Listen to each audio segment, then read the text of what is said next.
Our programs offer many languages. Please visit suprememastertv.com/schedule.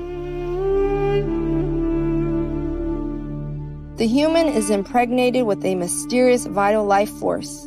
We conceive that intelligence is an attribute of this life force, or that it is at least integrated with its functioning. Please continue watching for the teachings of the Rosicrucian Order.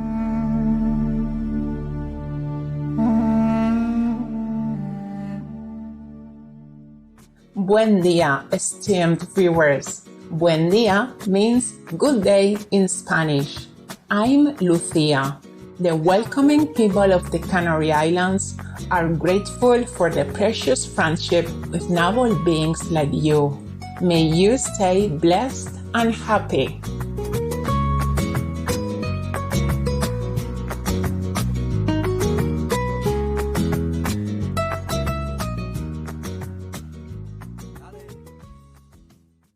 Welcome to Self and Soul from the Sanctuary of Self, Rosicrucian Order Library, Part 1 of 2 on Words of Wisdom. The ancient mystical order Rosicrucis, also known as the Rosicrucian Order, (ORC), is a worldwide cultural, educational, and philosophical organization that is perpetuating the profound and practical teachings of the Rosicrucians. These teachings, as passed down and added to over the centuries from ancient Egypt to Europe and now all over the world, pertain to the mysteries of the universe, nature, and humans themselves. The Rosicrucian Library is a source of spiritual wisdom and insight that includes the important writings by the respected imperators of the order, such as Dr. Harvey Spencer Lewis, Ralph M. Lewis, and Christian Bernard.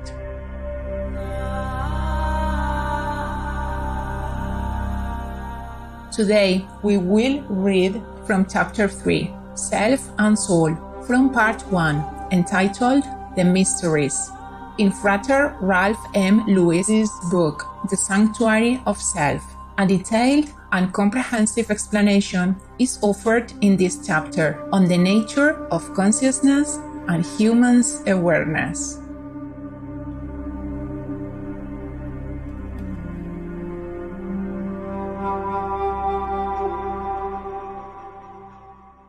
Self and Soul. Notwithstanding the multitude of phenomena that humans experience, they can, for our purposes, be classified into two general divisions, physical and non-physical. The first classification consists of those realities, objects, and events which man can perceive by means of his sense receptor faculties, namely his eyes, ears, etc. Obviously, such realities, so far as our consciousness of them is concerned, have a dependence upon our physical organism, as our nervous system and brain.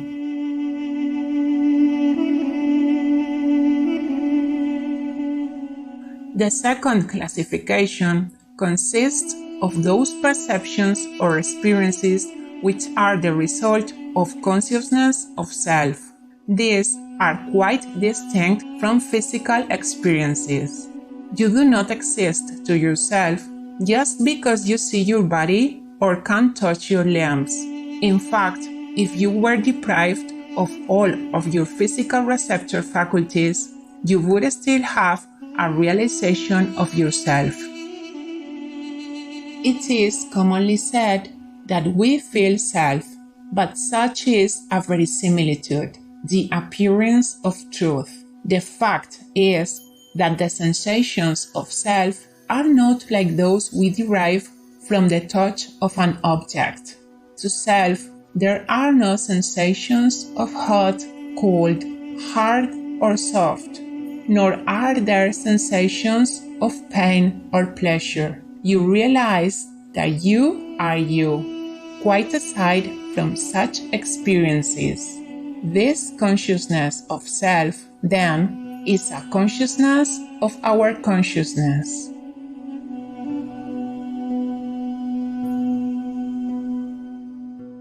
The human is impregnated with a mysterious vital life force. We conceive that intelligence is an attribute of this life force, or that it is at least integrated with its functioning. Patently then, this indwelling intelligence also exists in the cerebral neurons, or brain cells, wherein it provides a sensitivity to those impulses, which come to us through our sense organs, from the world outside ourselves. In the brain, in other words, this life force and intelligence makes possible our physical experiences, amounting to our objective consciousness.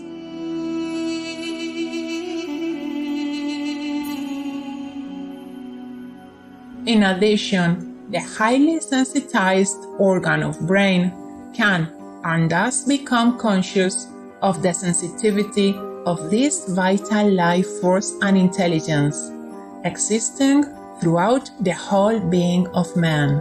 The origin of these latter sensations, it is apparent, is entirely immanent. They are in no way related to the sense organs and the outside world. The function is similar to an extremely delicate instrument made to detect exterior motions, but which is likewise, because of its sensitivity, able to discern the fine movement of its own mechanism. The consciousness has thresholds. By thresholds, we mean the points at which certain effects or sensations begin to occur in the brain. The thresholds for the impulses of sound and sight, for example, are considerably lower than those of the vague impressions of self. Consequently, it is comparatively easy to lose a realization of self if the grosser impulses of the sense organs dominate the consciousness of the brain.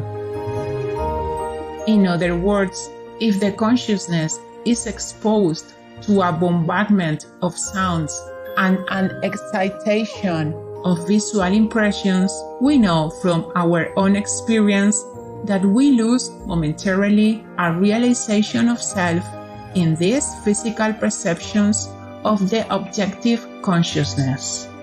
Only when the thresholds of the receptor senses are partially blocked or suppressed do we become fully aware of those more subtle impressions, which reach the higher thresholds of the brain consciousness and which we experience as self.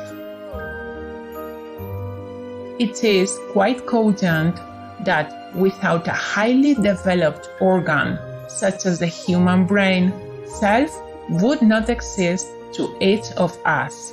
This does not mean to convey the idea that brain is the cause of self, nor that self is dependent upon that organ. Brain, however, is the channel by which we come to know self. It is the instrument by which our varied impulses are integrated into that notion, that state of consciousness, which we define as self.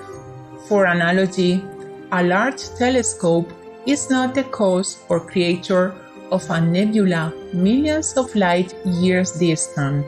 It is, however, the means by which we come to discern the existence of the nebula. It has been proved that when you remove the brain or completely inhibit its functioning, you have not destroyed the elements of self, which pervade the human, but merely the means by which we exist to ourselves. Without brain, the function of self in man would be much like the simple consciousness, which exists in a blade of grass.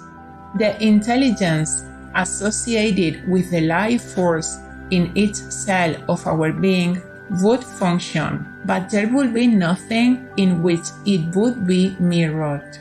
As the brain reflects externalities and existences that are outside of us, it likewise reflects the world within, namely self. The introversion of this consciousness of brain, its response to the inner sensitivity, is what is commonly referred to as its subconscious functioning. To the mystic, consciousness, the state of awareness, is existence. To man, that which he is conscious of is all the powers the human is capable of exerting, whether physical, mental, or psychical, can be related only to that of which he has knowledge, that which is real to him. For analogy, in target shooting, if there is more than one target, a choice may be made as to which one to shoot at.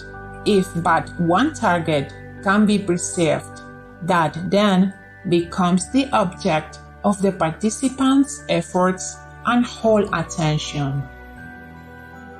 The mystic knows, however, that the realities of his consciousness are dual.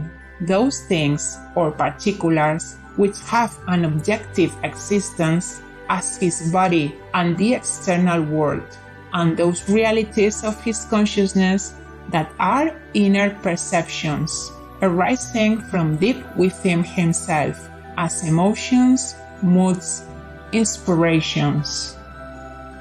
This latter may become an impetus which will cause him to have objective experiences, but their origin seems confined to the ethereal nature of his being.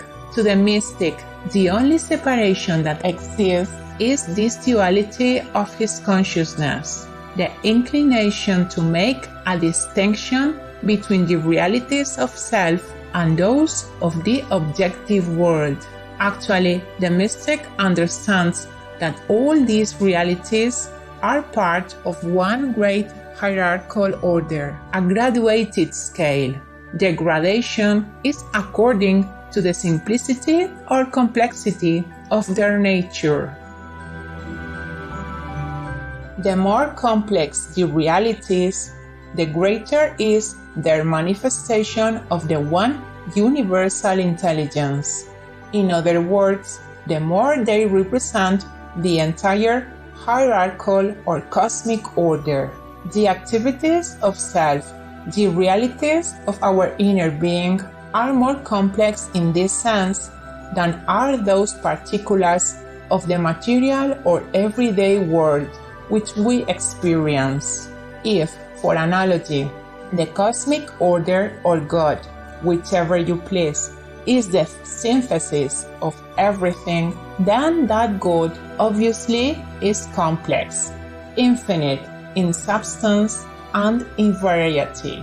If we become conscious of the complex or the greater evolvements or manifestations of his nature, the closer is our intimacy with him, the more of him we experience.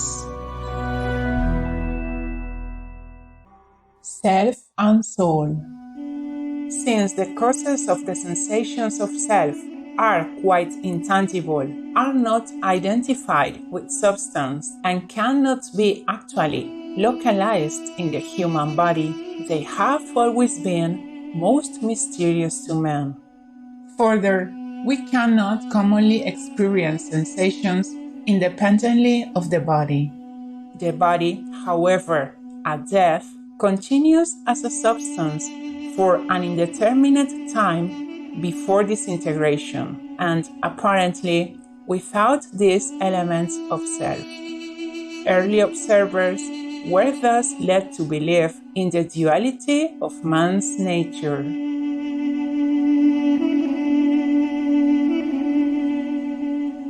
The body fell within the same category as all other reality, that may be physically experienced as a matter. How then were the intangible elements of our being to be identified? The conclusion was that they must transcend the world because of their inability to be experienced as of the world. These elements were held to be of divine nature because of their seeming infinity and immateriality. The soul, therefore, became the repository for all of these indeterminate qualities of man, the ancient Greek word for soul being psyche.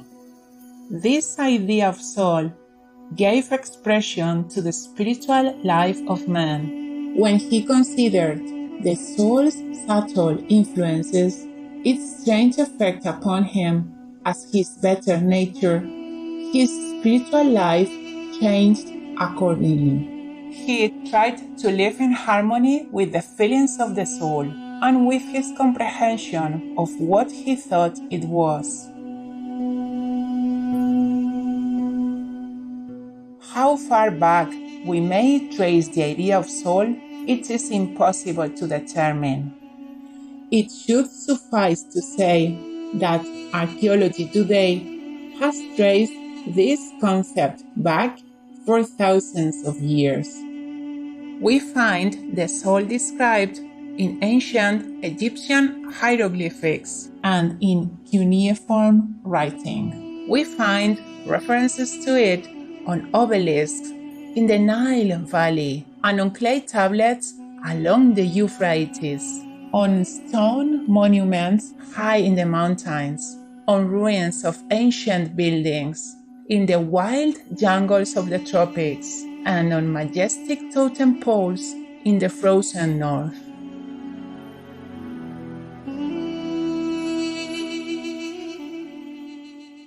Exactly how man first came to realize or became conscious of soul is, of course, a mystery which may never be solved. Still, another theory offers us a very plausible explanation. It is one that has endured for several decades. This psychological theory for the origin of the concept of soul is that it arose in the human mind when there came about a disparity between the feeling I and the external I. This means that a difference arose between the inner I of the ego, the I of the inner self, and the external or objective I, the I that represents the physical or outer man. The Rosicrucian conception of soul is a truly mystical one. The Rosicrucian also begins with the recognition of the duality of man's nature, the physical, earthly body composed of the dust of the earth, imbued with spirit energy, the same as are all animate and inanimate things. No distinction is made between the physical nature of man's body, insofar as its basic properties are concerned, and that of any other physical substance. All are considered mundane. Then, this Rosicrucian conception recognizes the soul as a spiritual and divine essence, resident within this body, during the period of its earthly existence.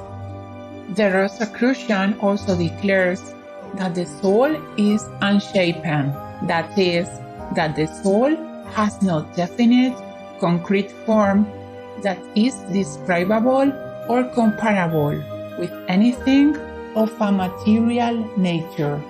He considers the soul as a sort of energy, just as a thought has no physical form, yet may give rise within the consciousness to the idea of form. The Rosicrucian declares that the soul in man is not a separate entity, broken off, distinct from the soul of all other beings, but that it is part of the universal soul energy which flows through all humans equally and alike. The soul in the most degraded individual is just as pure and as divine as the soul in the highly illuminated and spiritual being. The apparent difference which exists is a matter of expression. It is a personal reaction to the soul force, just as the electrical energy which flows along an electrical circuit may in some light bulbs in that circuit give forth a blue light, and in others a pure white light, but the quality of the electric current is the same in all instances.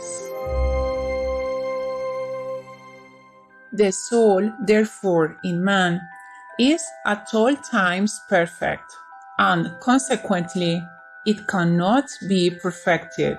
To declare that the soul can be perfected, the Rosicrucian contends, is to admit of its imperfection.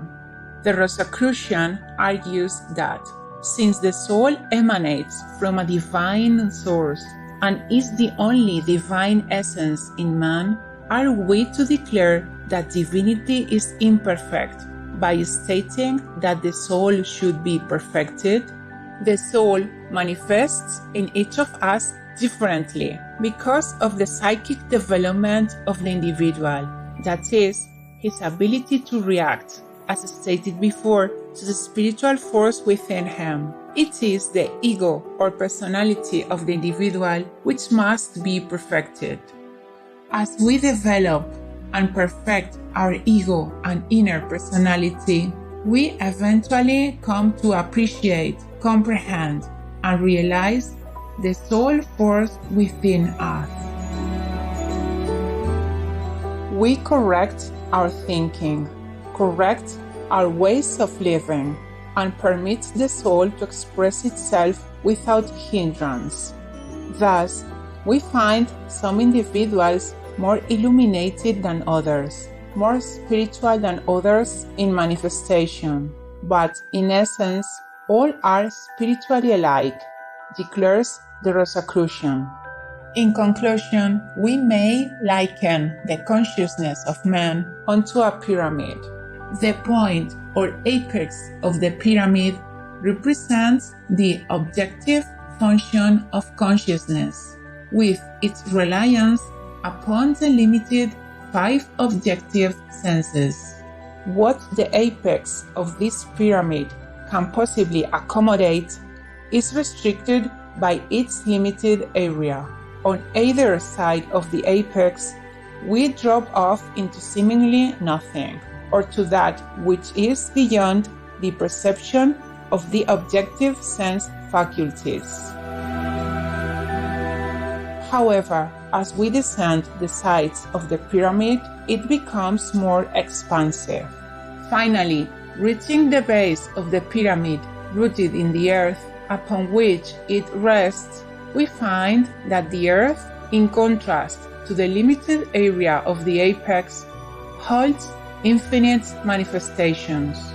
By this analogy, we mean that if we introvert our consciousness, turn it inward to self, we are going from the apex of the pyramid of consciousness, from the limited objective faculties and what they reveal to us, to the essence of our being, which is unlimited and acquaints us with the infinite of the universe.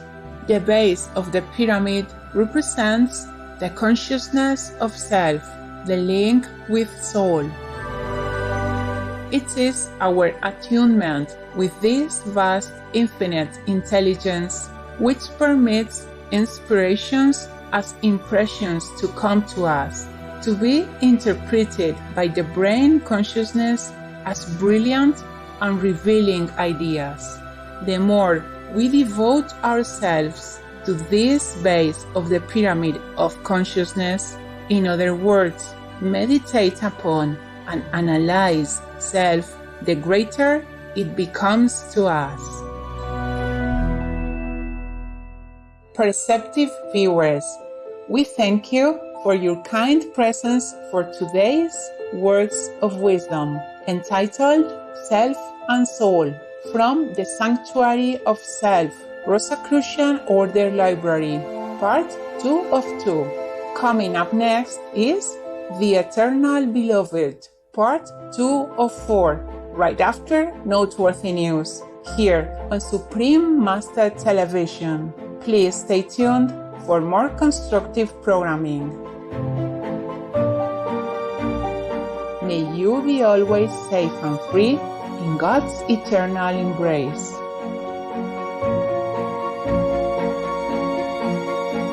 Our programs offer many languages. Please visit suprememastertv.com/schedule and suprememastertv.com/WOW.